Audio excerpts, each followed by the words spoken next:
Welcome to The Blue Dot, Northern Kentucky's premier political podcast, brought to you by the Kenton County Democratic Executive Committee. Welcome back to the Blue Dot Podcast for our weekly Roundup, where we deliver you all the news you need to know in 10 minutes or less. This week, Rocky entered the race for Kentucky governor. $500,000 worth of grants have been announced to transform abandoned properties in northern Kentucky. And the national chaos keeps on getting, well, more chaotic. Thanks for joining. I'm Brian Koehl. Natalie is off this week, and we are joined by our guest co-host, Nisia Thornton, registered nurse and chair of the Kentucky Pride Council for Democrats. Welcome, Nisia. Thank you, Brian. I'm very happy to be here.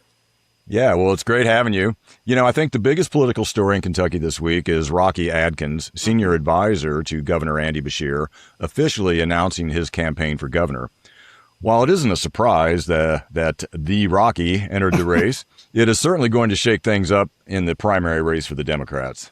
Well, that's for sure, because this means he will be facing off against the current Lieutenant Governor, Jacqueline Coleman. Both of these candidates are, of course, closely associated with Governor Beshear's administration. So it's going to be tough for either of these to present a clear division in policy, which means this primary may end up being a popularity contest between two extremely strong, well-respected candidates. Yeah, that's right. Lieutenant Governor Coleman has been on the podcast in the past, and maybe we can get Rocky to join us so we can get to know him a little better. Yeah. But suffice to say, whoever wins this bout will be an amazing candidate and will be poised to keep the governor's seat blue. And boy, do we need this seat to stay blue. Yes, we do. We've talked extensively about how the Republican supermajority is hurting everyday Kentuckians in every way, and how Democrats are working doggedly to mitigate these harms inflicted by the Republican supermajority. Yeah, that's right, Nisia. One example is this week, Governor Andy Beshear announced that the Northern Kentucky Area Development District will receive $500,000 to help identify and redevelop contaminated or abandoned properties in Falmouth, Kentucky, specifically targeting historic and vacant commercial buildings. Mm-hmm. This is part of an $11.5 million EPA brownfield program awarded to 6 Kentucky communities and agencies. Brownfields are abandoned, unused, or underused properties where redevelopment is hindered by possible contamination. This is good news for Falmouth and shows how funding from Kentucky's Brownfield program can really make a difference in Kentucky communities and citizens' lives. We're also seeing local leaders trying to help with the devastating blows that Kentuckians are starting to see from Trump and the Republicans' big betrayal bill and its Medicaid cuts. This Wednesday, Andy rode to the rescue, announcing Medicaid providers will not suffer a 4% reimbursement cut after all. There's $255 million from taxes and additional revenue will delay those cuts through this fiscal year, and that fiscal year ends June the 30th, 2027. And how's that for actually making Kentucky healthy again? I love it. And State Senator Shelley Funky Frohmeyer continues to preach the MAHA, Make America Healthy Again, gospel of total non-healthcare professional RFK Jr. to the detriment of Kentuckians' health. Real help with healthcare challenges showed up this Wednesday. A new free medical clinic serving uninsured Kentuckians opened in Newport, helping increase access to affordable healthcare across northern Kentucky. Faith Community Clinic offers patients convenient access to medical services and prescription assistance in a single location. Yeah, Brian, more good news from the people who are actually making Kentucky healthy. This clinic offers primary care services. These include chronic disease management and preventative medicine.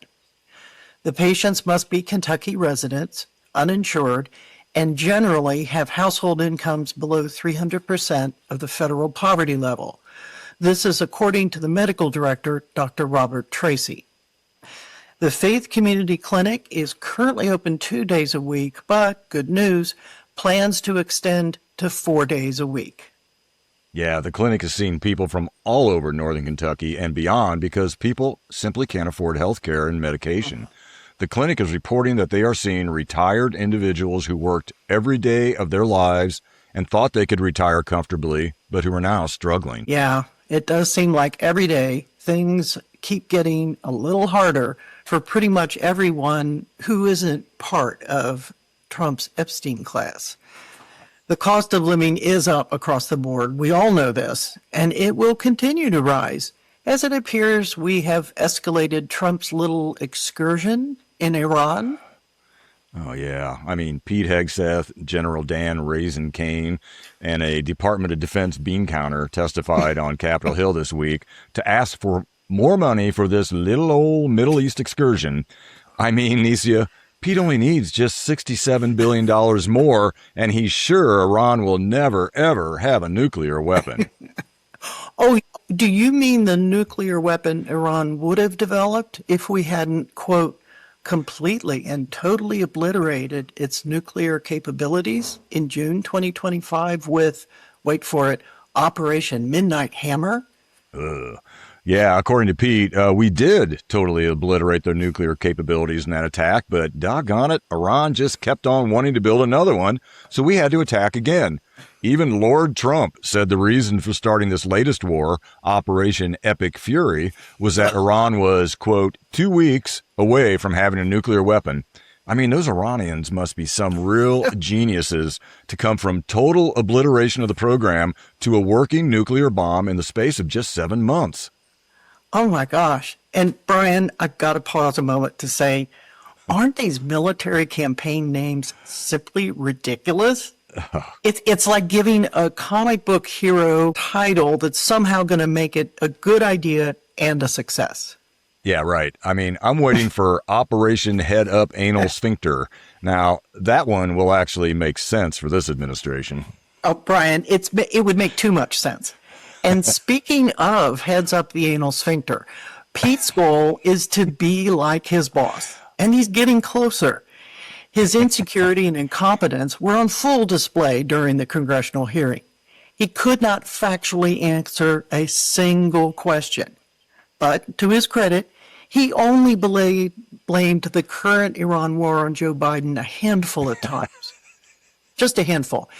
And that's a record because, as we've all seen, 18 months in Trump's second term, Biden is still responsible for everything that goes wrong.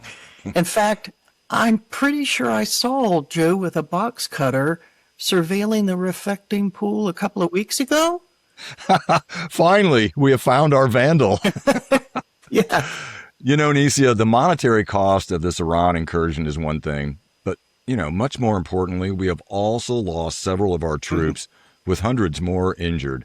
Yeah. Iran has capitalized on the Hegseth Defense Department's poor planning and lack of preparedness to wreak havoc with attacks on surrounding American bases. Pete couldn't answer any questions related to the amount of damage, nor provide a full accounting of the human toll of this war. And to make it worse, Brian, Trump just shrugged it off. The fact that his ego and his carelessness have resulted in the deaths of American soldiers means nothing to him. As proof of his insensitivity, take a look at the meme he posted with a comparison of previous wars and the number of troops lost in each conflict. The word dead in all caps was written after the number of casualties. It was just sick, as if to say, well, hey, look, we've only lost 18 service members. I just can't imagine anyone publishing something so void of humanity. And can you imagine how the loved ones of those lost patriots must feel? I mean, talk about re-traumatization. How anyone still approves of this man is a complete mystery. Yeah, I mean, and with Iran, with the senseless murders at the hands of out-of-control ICE agents, the untold deaths and human misery that we know is occurring behind closed doors of the deportation holding facilities, the thousands, if not millions, who have died due to the sudden cutting of U.S. aid funding. I mean, there is a lot of blood on Trump's hands and those of his administration and cronies. This is tough to talk about, but we need to be blunt and we need to be real about the stakes riding on this November's elections. Democrats represent not only better values and better policy, but winning the House and the Senate could very well save lives. I mean, that may sound like hyperbole, but take a hard look at what is really happening around us and think again. Yeah, I could not agree more. on the stakes of these upcoming midterm elections. And the way we get our smart and focused Democrats elected is we roll up our sleeves and put in the work.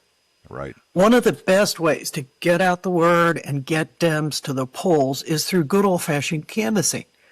Our candidates really need volunteers to go out, knock on doors, and talk to their neighbors and listen to their neighbors. There are lots of opportunities to help out.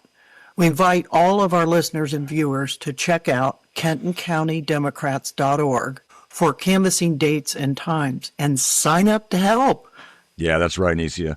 And not only are the Kenton County Dems holding canvassing events twice a month, there are also candidate canvassing sessions. Next up on that list is a canvassing session for Aaron Curran, candidate for House District 65, on July 27th, and also on August 3rd at Volunteer Park in Fort Wright. And then all three Democratic Kenton County Commissioner candidates, Sarah Freilich, Ben Bach, and Jordan Baldridge, are conducting a canvassing blitz on multiple dates all across Kenton County. They are out there pounding the pavement this Saturday and Sunday, and then next week, July 28th and 30th, and one more time the following weekend, August 1st and 2nd.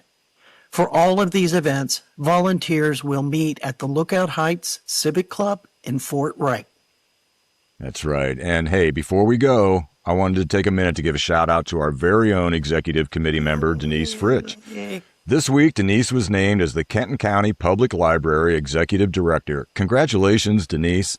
Our audience may remember we had Denise on the podcast last October to talk about the structure of precincts, the role of precinct officers, and the importance of canvassing. She is amazing in all she does for the Kenton Dems, and obviously the library thinks she's pretty amazing too. So again, big congratulations to Denise on her accomplishment. And now, I promise, that's our 10 minutes for this week. So thanks to all of our supporters, and until next time, stay curious, keep the facts in focus, and never stop fighting for what matters. Peace out, everyone. Peace out.